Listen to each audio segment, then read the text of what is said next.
नमस्कार मित्रों, मेरे चैनल में सभी श्रोताओं का स्वागत है।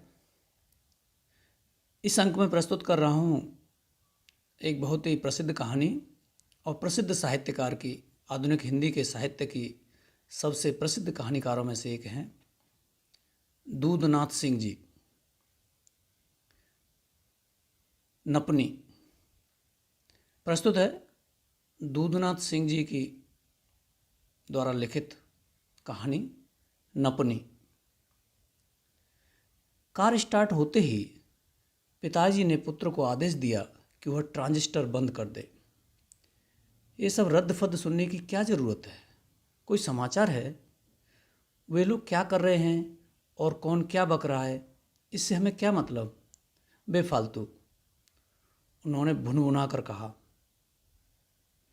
लड़के ने उनके चढ़े हुए तेवर देखे तो ट्रांजिस्टर बंद कर दिया। वैसे मैं गाना सुनने जा रहा था, उसने सफाई दी। गाना फाना खाने को देगा क्या? पिताजी ने घुड़की दी। उन्होंने पीछे मुड़कर देखा। उनकी पत्नी, बेटी और बड़े बेटे के 2 बच्चे। बच्चों ने बाबा को घूरते देखा तो वे सिटपिटा गए। और वो नपनी कहाँ है? पिताजी ने पूछा। लड़के ने बताया कि नपनी और अधिकारी जी और चपरासी पीछे वाली कार में है। भागलपुर कितने मील है? पिताजी ने पूछा। उन्होंने बताया कि भागलपुर कितनी दूर है, उन्हें बताया गया। पिताजी ने जेब से एक मैला कुचैला पर्स निकाला, खोलकर देखा और 10 रुपये के नोट गिने। गुंडा टैक्स कितनी जगह देना पड़ेगा? पिताजी ने ड्राइवर से पूछा। जहाँ जहाँ ईंट पत्थर बांस बल्ली का अड़ार लगा होगा वहाँ वहाँ, ड्राइवर ने आगे सड़क देखते हुए कहा। और कितना कितना? पिताजी ने पूछा। जितना बड़ा गुंडा उतना ज़्यादा टैक्स, ड्राइवर बोला। पता चला कोई हिसाब नहीं है, लेकिन हमें तो हिसाब रखना पड़ेगा। लड़की के पिता से वसूलना होगा। हम क्यों भुगतें? पिताजी ने कहा। वो तो है साहब। और बाकी सब कैसे होगा? सब याद है ना? पिताजी ने अपने बेटे से पूछा। बेटे ने नत और आज्ञाकारी पुत्र की तरह हामी भरी। तुम अब एक अफसर हो, तुम्हारी पोजीशन है, तुम्हारा अब एक मोल है। जब तक झक मारते रहे और उन हरामजादे परीक्षकों और मेंबरों की दया पर रहे तब तक बात और थी, अब और है। और इस समाज से बदला लेने का यही समय है। ये नहीं कि लड़की देखते ही लट्टू हो जाओ और लार टपकाने लगो। तुम्हारी आदतें पहले भी अच्छी नहीं थी, लेकिन अब तुम एक अफसर हो और मैं किसी भभके में नहीं आने का। ये सब बड़े चीटर काक होते हैं। फूंक फूंक कर कदम रखना और ही मत करने लगना। और कोई पॉलिटिकल बहस नहीं। ये पॉलिटिक्स का खेल मैं खूब समझता हूँ। सब अपना घर भरे बैठे हैं और दूसरों को राम राज्य का उपदेश देते हैं। अपना अपना गाल चमकाना दुनिया की रस्म है। अभी तुम नहीं जानते, जब सींचोगे तो जानोगे। अभी तुम्हारी चमड़ी पतली है, चरपराएगी। अभी तुमसे यही डर है कि मौके पर दुम दबा लोगे। संकोच और लिहाज तुम्हारे चेहरे पर चढ़ बैठेगा। और लड़की का बाप एक छोटा मोटा नेता है, कम्युनिस्ट पार्टी का एमएलए है, तो दूर की हाँकेगा जरूर, सादगी दिखाएगा, अति विनम्र बनेगा, हमें बातों में फंसाएगा। ये सब चाल होगी। सारी बड़ी बड़ी बातें इस दुनिया में चालबाजी के लिए होती हैं। इन्हीं बातों में फंसाकर वह लड़की पर से ध्यान हटाने की कोशिश करेगा, बना छना के लाएगा। पोता पाती काफ़ी होगी, उसके भ्रम में नहीं फंसना होगा। समझे कि नहीं? पिताजी ने गर्दन टेढ़ी करके अपने अफसर पुत्र को देखा। पुत्र ने कनखियों से देखा कर हामी भरी। जब हम फंसे थे तब कोई पसीजा। वो प्रेमलता का ससुर साला। कुंडली मांगी, कुंडली दी तो 3 महीने दौड़ाता रहा, था लेता रहा। जब उसे पता लगा कि जोग नहीं बैठेगा तो कहता है लड़की की कुंडली में संतान योगी नहीं है। और जब उसके मुंह पर कड़क नोट मारा मैंने, जब उसके भगंदर में 5 लाख ठोंसा तो संतान योग हो गया। अब कहाँ से प्रेमलता 4-4 संतानों की जन्मदात्री हो गई।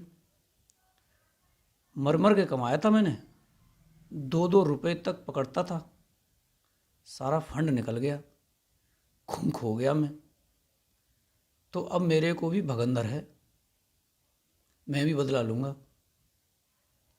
तुम समाज हो तो जैसा मेरे साथ सलूक करते हो वैसा मैं भी करूँगा। सठे साठ्यम या जो भी कहते हैं। पिताजी ने ड्राइवर की ओर देखा। अभी गुंडे लोग नहीं आए? उन्होंने ड्राइवर से पूछा। आएंगे साहब। और एक बात और, पिताजी ने अपने पुत्र को देखा। पुत्र जी चुप। अंदर बिलरंखी होगी तो रिजेक्ट, अगर बिलरंखी होगी तो रिजेक्ट, पिताजी ने कहा। क्यों? लड़के ने साहस दिया। बिलरंखी पोस नहीं मानती, पिताजी ने कहा। क्या मतलब?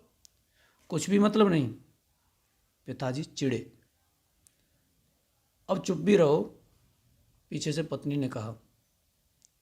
और रंग भी गौर से देखना होगा, पिताजी ने कहा। तो तुम तो हो ही, पत्नी बोली। अरे भाई, उसमें बड़ा छल प्रपंच होता है। सुना है कि ऐसे ऐसे नाव हैं कि ऐसा पोत पात देंगे कि आपको असली कलर का पते नहीं चलेगा। इस पर पीछे जवानी की ओर बढ़ती उनकी लड़की हंसी। ए बुचिया, तुम तो पहचान लोगी, पिताजी ने पूछा। हाँ पिताजी, लड़की ने कहा। और दुल्हन की लंबाई कितनी है बायोडाटा में? 5 फीट 6 इंच, उनकी लड़की ने कहा। और नपनी कितनी है? पिताजी ने फिर पूछा। 5 फीट 3 इंच, उनकी बेटी बोली। तो अंदाज़ा रखना होगा कि जब नपनी के बराबर खड़ी हो तो दुल्हन 3 इंच ऊपर लगे, पिताजी ने समझाते हुए कहा। और एकाध खाना कम हुई तो साहब? ड्राइवर ने मजा लिया। कम कैसे हो जाएगी? पिताजी ने अचंभा प्रकट किया। हाँ साहब, पहले भी देखभाल लेना ठीक होता है। ड्राइवर फिर शामिल हुआ। और कोई बकझक नहीं? वो उत्तर प्रदेश में क्या हो रहा है हमें क्या मतलब? हम घरबारी लोग हैं, किसी तरह जान बचाकर जिंदा हैं। हमें पॉलिटिक्स की डिमक डिम पर कमर नहीं मचकानी। पिताजी चुप हो गए। सड़क पर पेड़ की एक लंबी हरी डाल आड़ा तिरछा करके रखी थी और 4 लोग गाड़ी रोकने के लिए हाथों से इशारा कर रहे थे। पिताजी ने फट से पर्स निकाला और उसमें से 10 रुपये का एक नोट अलग मुट्ठी में और कुछ 10 रुपये के और नोट दूसरी जेब में, फिर पर्स अंदर चोरी का जेब में। और जगह देना पड़ेगा तो बार बार पर्स निकालना ठीक नहीं रहेगा, कहीं पर्स में झपट लिए सारे सब, पिताजी ने सोचा। दोनों गाड़ियाँ आगे पीछे खड़ी हो गईं। पिताजी फाटक खोलकर बाहर निकले। कहिए, पिताजी ने 10 रुपये का नोट मुट्ठी में दबाए हुए पूछा। टैक्स, उनमें से एक ने कहा। टैक्स, पिताजी ने अचंभा व्यक्त किया। चंदा, उनमें से किसी और ने कहा। किस पार्टी का चंदा? कांग्रेस, कम्युनिस्ट, बीजेपी, जो भी समझो, किसी एक ने कहा। ओ, तो आप लोग पॉलिटिक्स खेलते हैं, पिताजी ने मुस्कुराते हुए कहा। गांडू है का जी, एक लड़का बोला। पिताजी ने 10 रुपये का नोट उसके हाथ पर रख दिया। लड़के ने घूर कर देखा। नोट को चौंधियाया, उसमें थूका और पिताजी को वापस पकड़ाने लगा। ये क्या है? पिताजी सहमे। तुम्हारा माल अपने माल के साथ तर करके वापस। साले घूसखोर, कितना हजम किया है? लड़के ने थूक सहित नोट पिताजी के चेहरे को लक्ष्य करते फेंका। पिताजी तिरछे होकर बचे। कहाँ घर है? एक दूसरे लड़के ने पूछा। डुमराव, पिताजी ने झटपट जवाब दिया। राजा का बुढ़वा झरेला है साला। दो लड़के आपस में हंसे। आज का दिन ही असगुनी है, पिताजी बोले। क्या बोला? आप लोगों को नहीं। पिताजी ने झट से बात बदल दी। छछंद करता है, लूटता है साले, सरकार को और जनता को, माल जमा करता है, दो दो ठो गाली लेकर चलेगा और फिलॉसफी झाड़ेगा। पिताजी हाँ ना में मुस्किया दिए। ये हरीलाल देखता है, नीचे से डालकर ब्रह्मांड से निकाल देंगे। एक लड़का बोला। नहीं भैया, मैं तो आप लोगों को देखकर खुश हुआ। खुश हुए? पिताजी फिर हाँ ना में मुस्काए। अबे फट जाएगी, पैसे निकाल। उस लड़के ने झपटा। कितने साहब? ड्राइवर ने बाहर निकलकर पूछा। 2 गाड़ियों का 70। ड्राइवर ने अपनी जेब से पैसे निकालकर पकड़ा दिए। वो नोट उठा लो पंडित जी और अपने त्रिपुंड पर चिपका लो। लड़का पीछे खड़ी दूसरी गाड़ियों की ओर बढ़ गया। इस तरह 4-5 जगहों पर टैक्स चुकाते पिताजी एंड पार्टी भागलपुर पहुंची। हिसाब रखना, पिताजी ने ड्राइवर से कहा और कार से नीचे उतरे। होटल चिकना चुपड़ा था और सड़क गुलजार थी। पता लगा उनके होने वाले समधी साहब ने क्षमा मांगी है। वो एक जलूस में हैं और इसलिए अगवानी को नहीं आ सके। अभी आते ही होंगे। कमरों में सामान और बाल बच्चों को पटकते हुए पिताजी भुनभुनाए। सब समझता हूँ, सब। तो करो जो मन में आए, भुगतोगे। अब हम आ रहे थे ये तो पता था, तब जुलूस में जाना ज़्यादा ज़रूरी था कि हम शुरू में ही ये खेला है तो आगे तो पूरी नौटंकी होगी। तुम देश का भाग्य पलट दोगे। कम्युनिस्टों का पुराना मुगालता है, 4 ठो चने के बराबर हैं और पुक्का फुलाते हैं कि हम ही पूरा कंट्री हैं। अरे तुम्हारी चांद निकल आई, मुँह सुखंडी हो गया लीडर करते, जिंदगी गारत हो गई। कैठो रिवॉल्यूशन हुआ, एक ठो टैली पड़ी है घर में बिना ब्याहे और तुम लाल झंडे को सलामी देने गए। 10 ठो साले चोर चिकारों से बचते बचाते जान पर खेलकर पहुँचे यहाँ तक और लीडर लाल गायब तो हम भी गायब हो जाएंगे हम भी। पिताजी ने हाथ से गायब होने का इशारा किया। ए नपनी, इधर सुन तो। उन्होंने जोर से आवाज़ दी। नपनी पास आकर खड़ी हुई। एक सांवली सी, दुबली सी, मरी मरी लड़की। तुम्हें भैया ने फीते से ठीक से नापा था ना? पिताजी ने पूछा। नपनी ने हाँ में सिर हिलाया। नापते वक्त ऊंची हील तो नहीं पहनी थी? नहीं, नपनी ने सिर नीचा किए कहा। अभी तो पहनी हो। पिताजी ने नपनी के पैरों की ओर देखा। नपनी कुछ नहीं बोली। उपदिया जी खाना वाना नहीं देते क्या? पिताजी ने अपनी की कृश काया पर एक नज़र डाली। नपनी फिर भी चुप रही। जरा ऊपर आंख कर देख। पिताजी एकाचक चौकन्ने हुए। नपनी ने आंखें ऊपर उठाई। सीधे मेरी ओर देख, पिताजी ने फिर कहा। नपनी ने देखा। ये तो बिलरंगी है ए भाई, पिताजी उठकर टहलने लगे। ओके हैरान कर दे फ़ायदा, ओके हैरान करे से फ़ायदा, पिताजी की पत्नी ने अंततः कहा। हैरान? पिताजी ने तरेर कर कहा। ऊर का तब से नपनी नपनी, जाओ बेटी, पिताजी की पत्नी ने नपनी से कहा।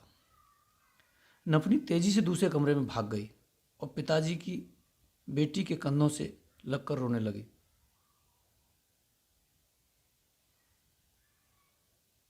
इसी से कहता हूँ, इसी से, पिताजी चिड़चिड़ाए। औरतों के कपार में बुद्धि नहीं होती, ब्रह्मा ने दिया ही नहीं, आचमनी भर होती है बस। एक तो बिलरंखी, ऊपर से रोएगी, इसीलिए लुटते आए रास्ते भर। पिताजी सोफे में धंस गए। एक तो उपदिया जी ने लड़की को भेजा, दूसरे रास्ते भर ए नपनी, जिसको देखो वही। पत्नी उठकर वास बेसिन की ओर चली गई। थोड़ी देर में दीक्षित जी अपने अमले फैले के साथ पधारे। यह शब्द बालकनी से झांकते हुए पिताजी का था। दीक्षित जी ने साथियों को नीचे से विदा किया और लिफ्ट से ऊपर आए। उन्होंने पिताजी को हाथ जोड़े। पिताजी ने जवाब में हल्का सा सिर हिलाया। माफ़ी चाहता हूँ पंडित जी, दरअसल एक जुलूस में था। दीक्षित जी ने कहा। आज ही जरूरी था, पिताजी ने कहा। आज का मसला था तो आज ही प्रोटेस्ट होना चाहिए था ना। प्रोटेस्ट? हूँ, पिताजी ने मुड़ी झपकी। ठीक से पहुंच गए थे ना? दीक्षित जी ने पूछा। ठीक से? अरे ये कहिए, जान बच गई। ओह, तो वह तो ड्राइवरों को मालूम था, दीक्षित जी बोले। यानी आप जानते हैं और नेता हैं। पिताजी की भौहें तन गईं। गरीबी, बेरोजगारी और अनिश्चित भविष्य, साथ ही बहुत सारे कारण हैं। दीक्षित जी ने क्षमा प्रार्थना के भाव से कहा। साथी कौन? पिताजी बोले। वह आदतन मुझे पंडित जी कहना चाहिए था। अब क्या करूं? 15 साल की उम्र से पार्टी में हूं, संस्कार बन गया है ना, दीक्षित जी बोले। क्या होगा ऐसी पार्टी में रहकर? पिताजी ने कहा। क्या होगा माने? दीक्षित जी चौंके। क्या होगा माने क्या होगा? पिताजी हंसे। दरअसल हमारे विचार मेल नहीं खाते, दीक्षित जी बोले। विचारों के नाम पर कुछ लोग जिंदगी भर गुमराह रहते हैं दीक्षित जी, पिताजी ने ब्रह्म वाक्य फेंका।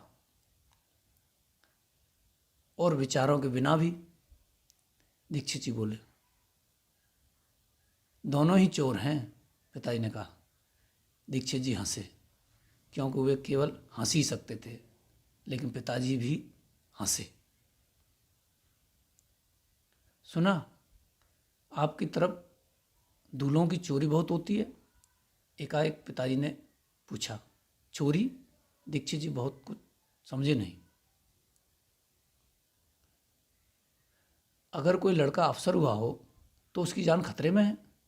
सुना है लिस्ट हुए रहते हैं, टोह में रहते हैं, और ये रणवीर सेना वाले उनकी मदद भी करते हैं। जैसी पोस्ट वैसा मेहनताना। कलेक्टर हो तो 5 लाख सुनते हैं। यह तो उठाने का है, और माँ बाप ऐतराज़ करें तो मार दो। और यह भी तो हो सकता है कि ऐसी लूली लंगड़ी से ब्याह दें तो हो चुकी सुहागरात। पिताजी इस बखान के बाद चुप हो गए। आप बहुत सीधे हैं पंडित जी, दीक्षित जी ने हंसते हुए कहा। वह तो मैं हूँ ही, लेकिन इसलिए बात उठाई कि हम लोग निशाने पर तो नहीं हैं, पिताजी ने कहा। अगर आपको इस तरह का उल फिजूल संदेह था तो मुझे बुला लेते। दीक्षित जी थोड़ा व्यथित हुए। मेरा भी बेटा अफसर है, पिताजी ने लड़के की तरफ देखते हुए कहा। हमारे तो पाहुन हैं पंडित जी। दीक्षित जी ने लड़के पर एक नज़र डाली। और ये लंका पर टांग दिए है ना, इसी से शक हुआ। उतर के भागेंगे तो कहाँ? पिताजी ने कहा। दीक्षित जी कहना चाहते थे उफ, लेकिन बोले अच्छा चलता हूँ और लड़की और पत्नी को भेज देता हूँ। वैसे तो घर पर ही ठीक रहता, लेकिन जब आप होटल में ही चाहते थे तो मेरी एक मीटिंग है, आगे आपकी दया पर है। दीक्षित जी ने हाथ जोड़े। आपकी कोई ज़रूरत भी नहीं, आप रहेंगे तो बेटी शर्मा आएगी, पिताजी ने कहा। दीक्षित जी ने विदा ली। करीब घंटे भर बाद दीक्षित जी की पत्नी अपनी बेटी और उसकी सहेली के साथ आई। पिताजी की पत्नी ने डरते डरते शक की नज़र डालते हुए उनका स्वागत किया। दुल्हन ने प्रणाम किया तो पिताजी ने छी भाव से जैसे कहा, ठीक है ठीक है। लड़की एक कुर्सी पर स्थापित कर दी गई। उसकी सहेली उसके पीछे कुर्सी पकड़कर खड़ी हो गई। दोनों महिलाएं एक सोफे पर बैठ गईं। अफसर वर और उसकी बहन और दोनों छोटे बच्चे एक लंबे सोफे पर दुल्हन के आमने सामने। दोनों बच्चे दुल्हन को टुकुर टुकुर।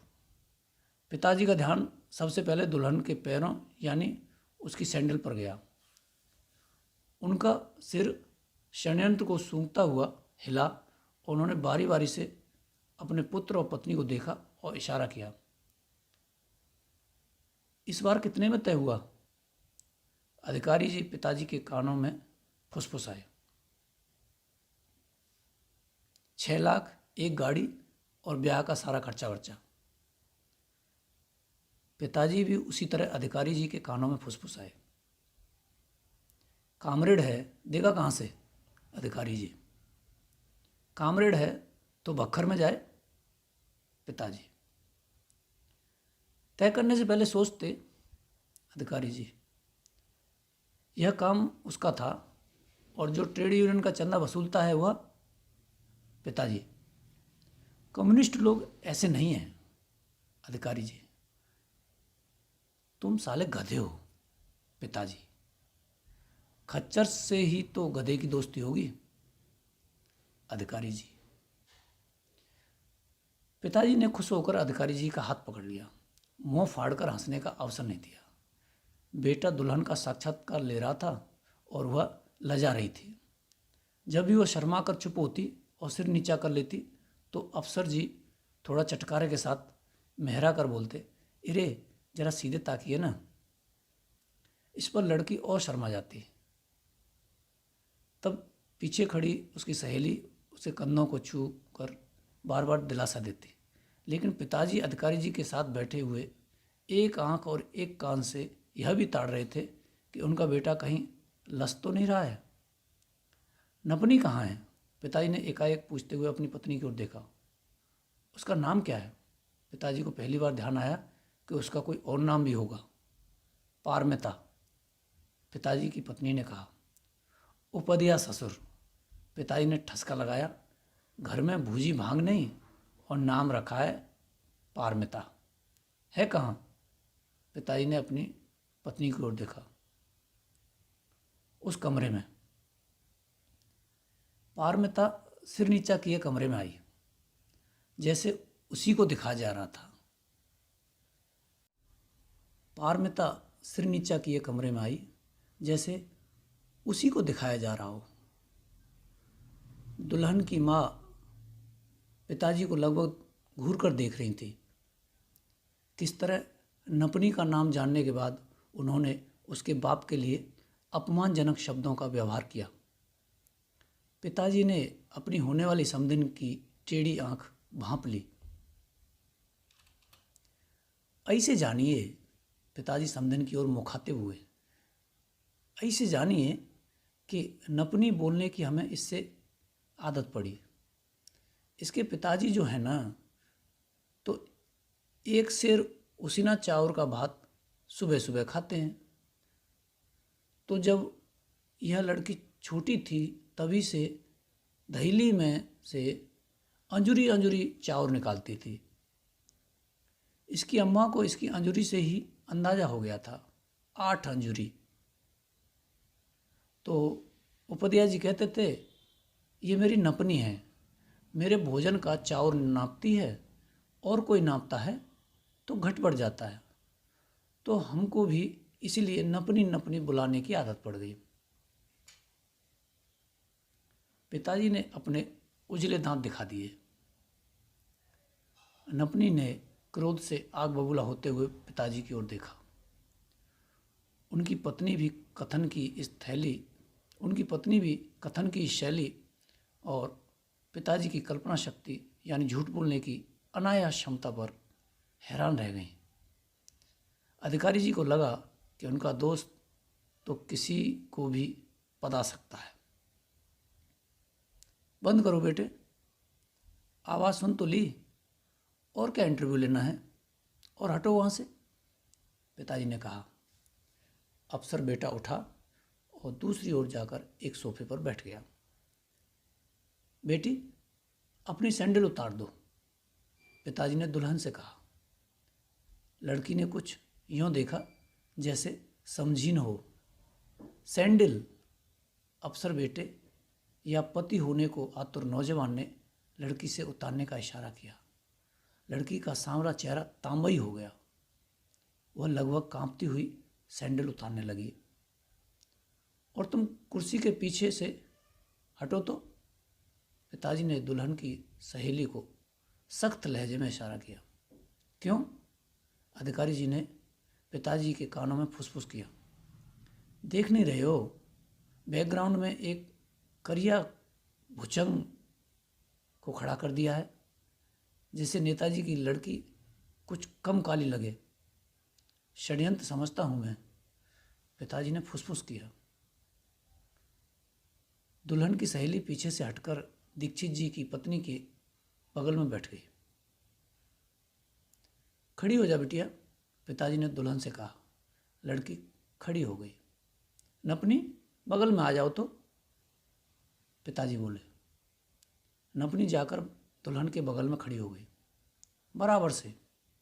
पिताजी किसी बढ़ई की तरह बोले जो सूत सूत मिला रहा हो। सबने देखा, पिताजी ने अपनी पत्नी, पुत्री और अधिकारी जी को कहा। अधिकारी जी भी नापने वाले नज़रों से देखते रहे। झुट्टा, पिताजी ने अधिकारी जी के कान में कहा। नपनी के बराबर है। पारमिता बेटी, वॉश बेसिन पर बिटिया को ले जाओ और मुँह धो दो, पिताजी ने कहा। अब क्या करोगे? अधिकारी जी पिताजी के कान में लगे। धोखा, पिताजी बोले। अरे धोखा तो है, लेकिन मना कैसे करोगे? कर देंगे, पिताजी फुसफुसाए। कैसे? कई बार जैसे करे हैं। अधिकारी जी थोड़ा चिढ़ से अपने दोस्त को देखने लगे। कह देंगे आपकी बेटी की कुंडली में संतान योग ही नहीं है, पिताजी फुसफुसाए। अधिकारी जी ने पिताजी को भयग्रस्त नज़रों से देखा। पिताजी ने अधिकारी जी के कंधों पर एक धौल जमाया। पारमिता यानी नपनी ने दुल्हन का हाथ पकड़ा और उसे बाथरूम की ओर वॉश बेसिन पर ले गई। मैं धो लूँगी, लड़की ने मुँह पर छींटे मारते हुए कहा। वह अपना आंसू और अपना गुस्सा साथ साथ धो रही थी। तौलिए से मुँह पूछने पर भी उसके आंसू थम नहीं रहे थे। आंखें एकदम सुर्ख थीं। उसने पारमिता की ओर देखा जो पास में ही खड़ी थी। तुम अब पहले से ज़्यादा सुंदर दिख रही हो, पारमिता ने कहा। लड़की आंसुओं में मुस्कुराई, फिर सकपका गई। उसने देखा पारमिता भी रो रही थी। तुम क्यों रो रही हो? दुल्हन ने कहा। तुम इस आदमी के मुंह पर एक तमाचा जट नहीं सकती, पारमिता ने कहा। सच? दुल्हन पास आ गई। पारमिता ने सिर हिलाया जैसे वही दुल्हन हो। लड़की फिर शीशे के सामने चली गई। उसने अपने जूड़े से पिन निकाले और बाल बिखरा दिए। दुपट्टे को लापरवाही से कंधे पर इधर उधर फेंका और बाथरूम से बाहर आई। सभी लोग उसे हैरान परेशान देखते रहे। परमिता एक कोने में दुबक गई। लड़की की माँ उठकर खड़ी हो गई। You are an idiot. लड़की ने पिताजी के गाल पर एक जोर का तमाचा जड़ा और धड़धड़ाती हुई सीढ़ियां उतर गई। बिल रंग की थी। पिताजी ने लौटते हुए कार में अधिकारी जी से कहा। शायद। अधिकारी जी हंसे। मित्रों, अभी आपने सुना दूधनाथ सिंह जी की मशहूर कहानी नपनी का द्वितीय भाग और आखिरी भाग। हमसे जुड़े रहने के लिए हमारे चैनल को सब्सक्राइब अवश्य कर लें। धन्यवाद।